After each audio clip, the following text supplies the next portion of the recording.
ہمارے بیچ میں ہیں مولانا حامد علی سارا صاحب. آپ بتائیے ککرالا سے تشریف لائے ہیں. اس میں ہمارے یہاں جو دین کا تصور ہے یہ ہے کہ نماز پڑھیں, روزہ رکھیں,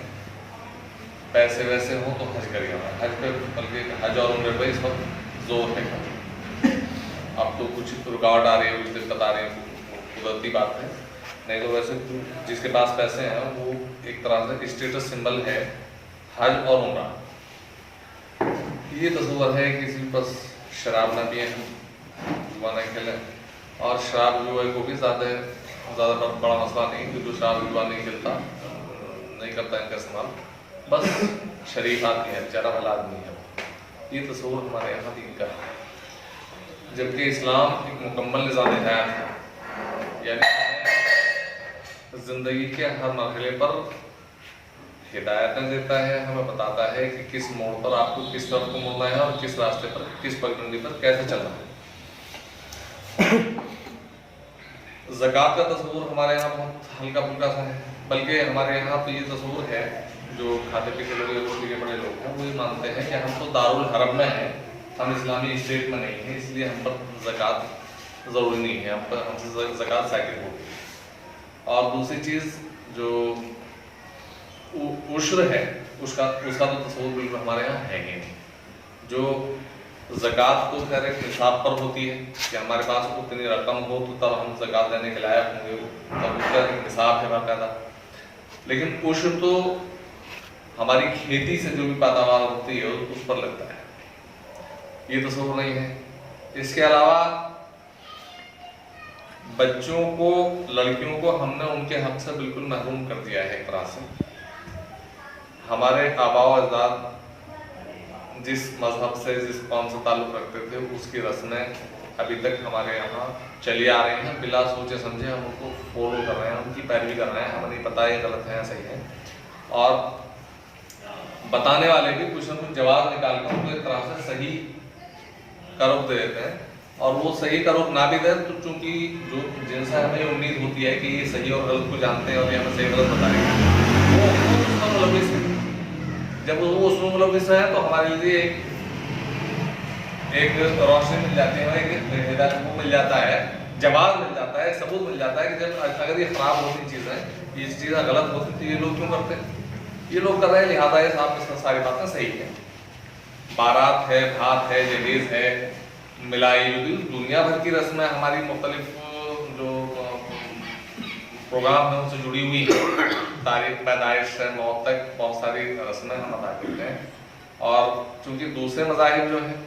وہ تو کچھ رسموں کو کرتے ہیں, اسی لیے وہ مذہب ہیں, اسی لیے وہ دھرم ہے. اسلام چونکہ زندگی کے ہر فیلڈ میں, ہر میدان میں ہماری رہنمائی کرتا ہے, ہمیں رہنما اصول دیتا ہے, ہمیں بتاتا ہے کہ زندگی کی اصل صحیح اشارہ یہ ہے, صحیح راستہ یہ ہے, اس سے ہٹ کے آپ کو نہیں چلنا ہے. تو ایک تو یہ کہ بچوں کو بجائے اس کے کہ ہم ان کی شادی پہ بے جا خرچ کریں, اس کو تو کم کریں. جو ان کا اصل حق ہے, اصل حق اللہ نے باپ کی, ماں کی یا مرنے والے کی جائیداد جو بھی کچھ ہو, تھوڑی ہو یا زیادہ, اس کے جتنے لواحقین ہیں, اس کی جتنی اولاد ہے, چاہے وہ لڑکیاں ہوں یا لڑکے ہوں, یہ تو ہے کہ اس میں ایک ان کا انوپات ہے, ایک ریشو ہے, ایک طے کر دیا ہے کہ ان کو اتنا ملے گا. مطلب ایک طرح سے یہ بتا دیا ہے کہ مثال کے طور پر میں اگر ہوں, میری اگر موت ہو جاتی ہے تو میری بیوی, میرے ماں ہیں, باپ ہیں, بیوی ہیں, بچے ہیں, بچے میں لڑکے اور لڑکیاں شامل ہیں. حق سب کا قرآن نے طے کر دیا ہے, ان سب کو اتنا حق, یہ بھی بتا دی خوب ڈیٹیل کے ساتھ کس کو کتنا ملا, یہ بھی ہو گیا ہے, یہ بتایا ہے. اس پر ہمارے یہاں کوئی چرچا, کوئی بات نہیں ہوتی. اس کی بھی وجہ یہی بتائی جاتی ہے کہ کیونکہ ہم ایسے ملک میں رہ رہے ہیں جہاں اسلام کا قانون نافذ نہیں ہے, جہاں اسلامی شریعت پر عمل کرنا مشکل ہے اور ہم کر نہیں سکتے, اس لیے ہمارے لیے ضروری بھی نہیں ہے. یہ بات ہم عام طور سے سنتے ہیں لوگوں سے, جو اہل علم حضرات ہیں ان سے باتیں سنتے ہیں. اس کا کوئی تصور یا کوئی سوچ کہ یہ بھی حق ہے اور یہ بھی دیا جانا چاہیے، یہ بھی ہمارے اوپر ضروری ہے، اور ہم بھارت میں کتنا ہی خرچ کر لیں یہ ساکت ہوئی ہے، حق اس کا بچے کا یہ حق ساکت نہیں ہوتا ہے، ختم نہیں ہوتا، یہ اس کی سوچ بھی ابھی ہمارے یہاں نہیں۔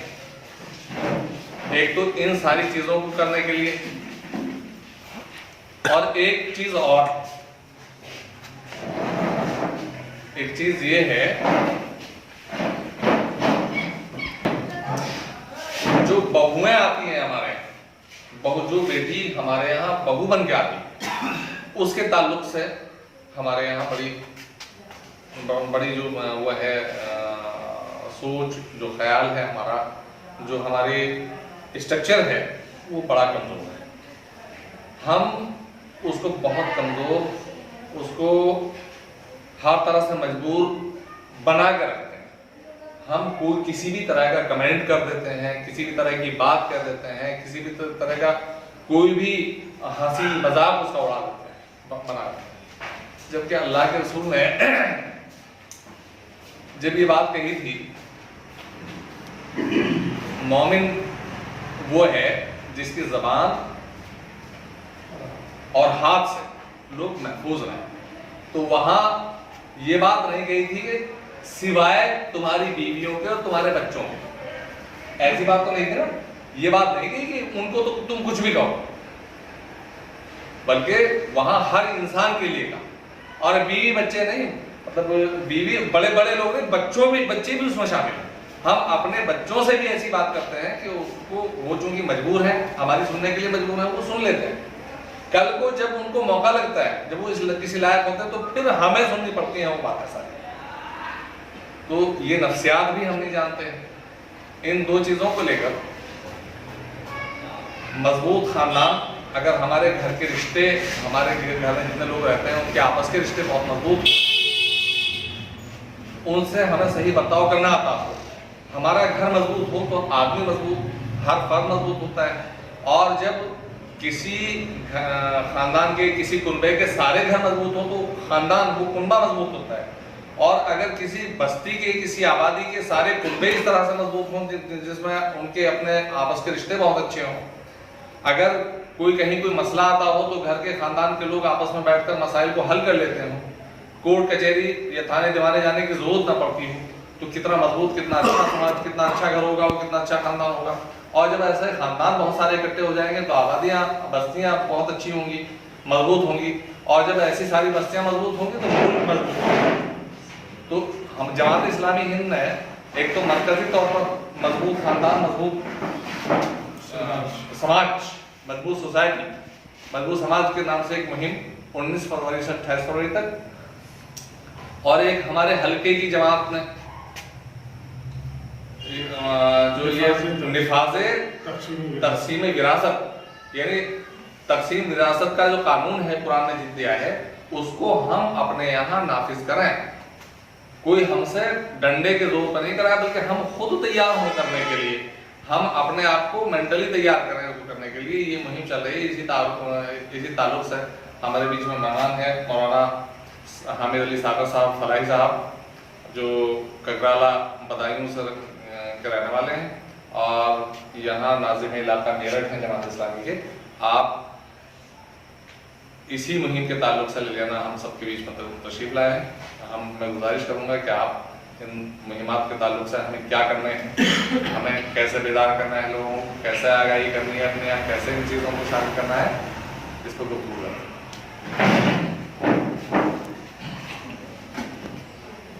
الحمدللہ رب العالمین والصلاة والسلام علی رسول الامین، اما بعد، قال اللہ تعالی فی القرآن المجید والفرقان الحمید، اعوذ باللہ من الشیطان الرجیم، بسم اللہ الرحمن الرحیم، یا ایھا الناس اعبدوا ربکم الذی خلقکم من نفس واحدہ وخلق منها زوجها وبث منهما رجالا كثيرا ونساء واتقوا الله الذي تساءلون به والارحام ان الله كان عليكم رقيبا، صدق اللہ العلی العظیم۔ محترم بزرگوں،